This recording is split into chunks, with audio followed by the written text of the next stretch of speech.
Dr. Martin Luther King, in a speech at Riverside Church in 1967, said, "I knew that I could never raise my voice against the violence of the oppressed in the ghettos without having first spoken clearly to the greatest purveyor of violence in the world today, my own government.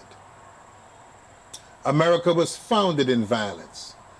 Violence against the indigenous people, violence against the captured and enslaved Africans, even violence against the early Irish indentured servants. The police are protected of the propertied class and enforcers of white supremacy. In their earlier iteration, they were catchers of escaped Africans who sought freedom. Africans in America are a majority working class people. In fact, most Americans are members of the working class. The need of the ruling class to maintain divisions within the working class continues unabated.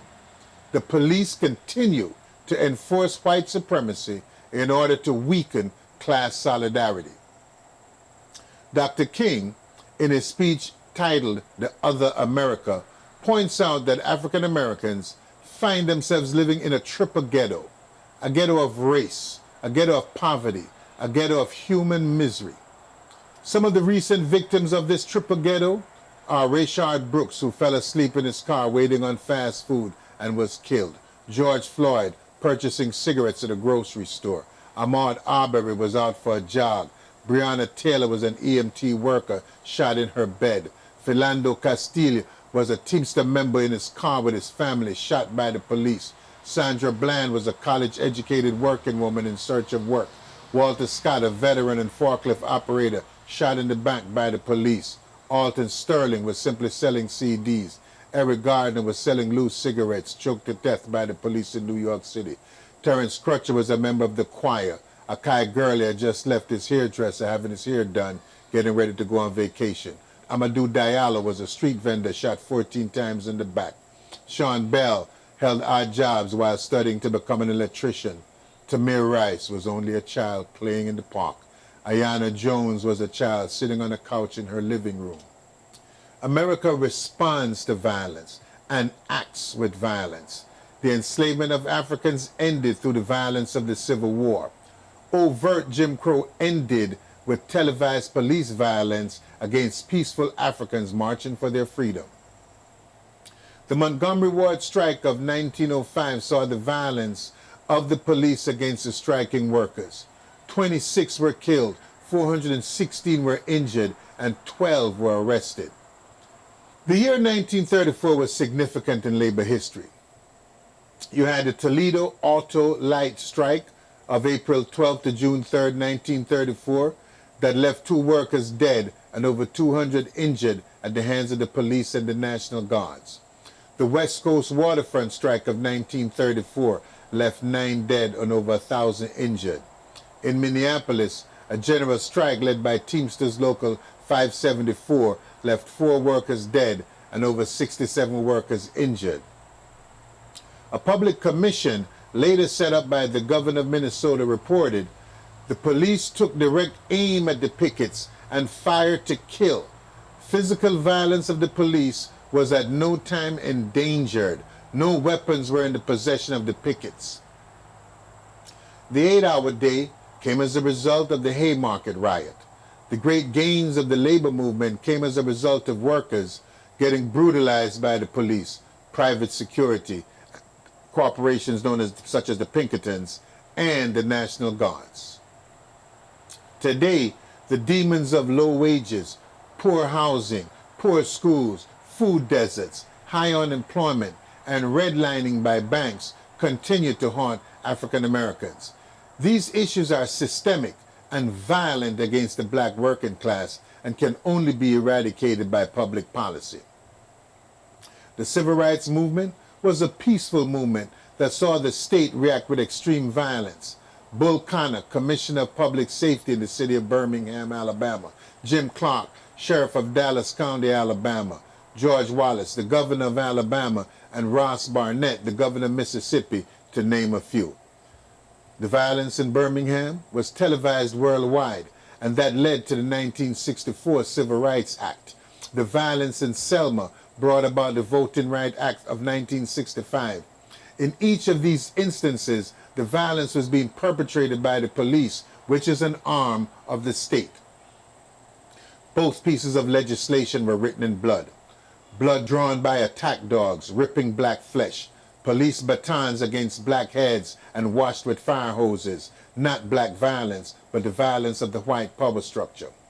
This violence by the state continues to this day.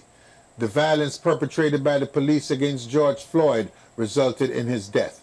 No charges were filed against police officer Chauvin or the three perpetrators in uniform until demonstrations were no longer peaceful. This once again shows that America only reacts to violence and with violence. Dr. King points out that, riots are socially destructive and self-defeating. But in the final analysis, a riot is the language of the unheard. And what is it that America has failed to hear? It has failed to hear that the plight of the Negro poor has worsened over the last few years. It has failed to hear that the promises of freedom and justice have not been met. And it has failed to hear that large segments of white society are more concerned about tranquility and the status quo than about justice, equality, and humanity. The past several weeks have seen all our media sources filled with police brutality against peaceful protesters in cities such as Minneapolis, New York City, Washington, D.C., Portland, Oregon, to name a few. All of us today are witnesses to state-sanctioned brutality against the working class, exercising their constitutional rights. We can no longer pretend that the police act independently of the state. The police, like the slave catchers, are sanctioned and are an extension of the ruling class. Their role is to defeat working class people whenever they make a demand for social, political, or economic advancements. Dr. King, in the same speech to Two Americas, said that in 1863, the Negro was freed from the bondage of physical slavery. But at the same time, the nation refused to give him land to make that freedom meaningful.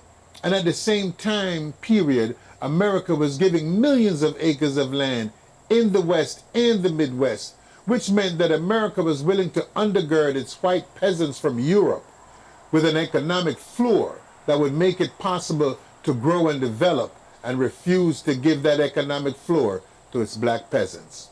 In the same speech, The Other America, Dr. King pointed out that it's much easier to integrate a lunch counter than it is to guarantee a livable income and a good, solid job. It's much easier to guarantee the right to vote than it is to guarantee the right to live in sanitary, decent housing conditions. It's much easier to integrate a public park than it is to make genuine, quality, integrated education a reality. And so today we are struggling for something which says we demand genuine equality. Our union, the International Brotherhood of Teamsters, must take a leading role in securing for the black working class victory in their struggle for genuine equality. Our union, if it intends to grow and regain its place of power, can no longer afford to pander to the racist elements within it. Those racist elements must either be converted or rooted out. As General President, I intend to work diligently to restore our union to the powerful entity that it must be to provide real advancements for all of its members. There can be no weak links. Racism, sexism, and other forms of discrimination are weak links in the labor movement. Teamsters represent law enforcement officers in various localities.